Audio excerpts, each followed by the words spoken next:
પ્રભુ ઈસુના જીવંત અને પવિત્ર ત્રિએક નામમાં વાલા ભાઈઓ અને બહેનો, આપ સર્વને લોગોસ બાઇબલ સ્ટડી તરફથી હું પ્રેમી સલામ પાઠવું છું.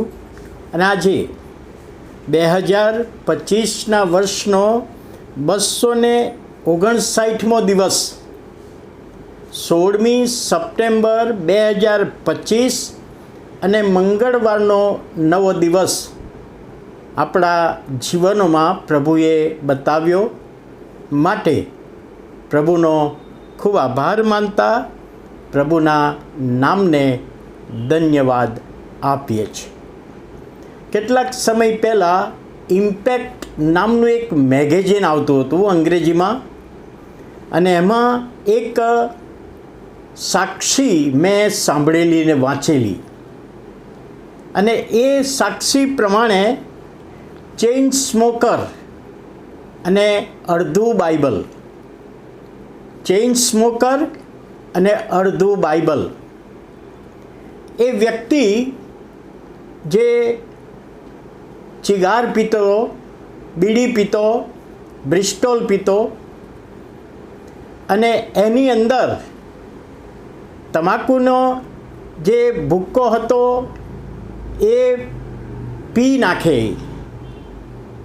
પણ એક વખતે એણે બાઇબલ જોયું અને બાઇબલના પાના જોયા અને સારા પાના લાગ્યા કે બહુ સરસ મજબૂત પાના છે, અને આ બાઇબલ હું વેચાતું લેવા માગું છું.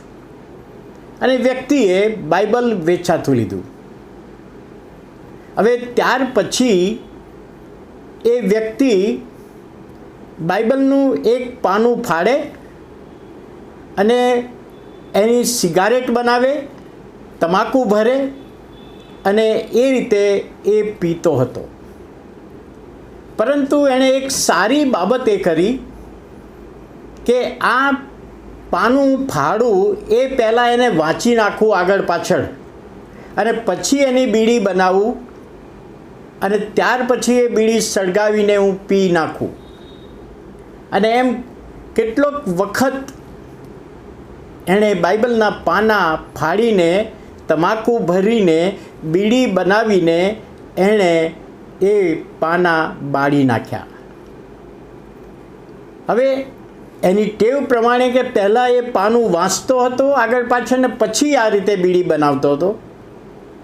અને એક વખતે પ્રભુનું વચન એણે વાંચ્યું, મત્થીની સુવાર્તા.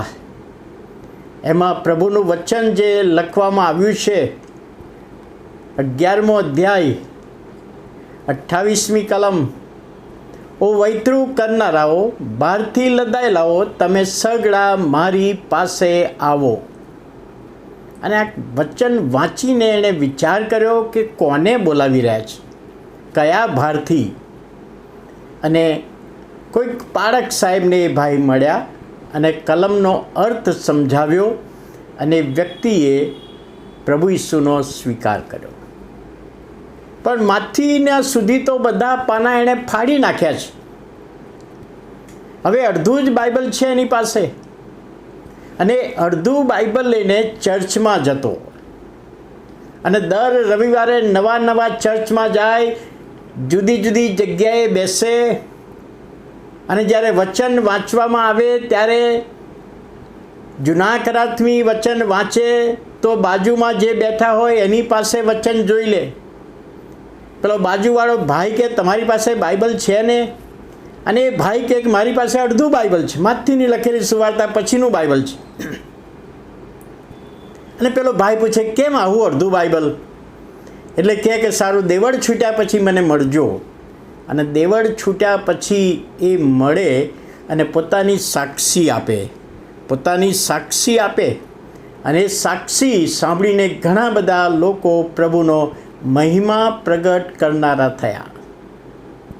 વાલા ભાઈઓ અને બહેનો, પ્રભુનું વચન જીવંત વચન છે, પવિત્ર વચન છે, બેધારી તલવાર જેવું તીક્ષ્ણ વચન છે, હૃદયને વિંધનારું વચન છે, અને પ્રભુ એ વચનને આપણી પાસે મોકલે છે ચોક્કસ હેતુસર, અને વ્યક્તિના જીવનમાં એનું કાર્ય થાય છે.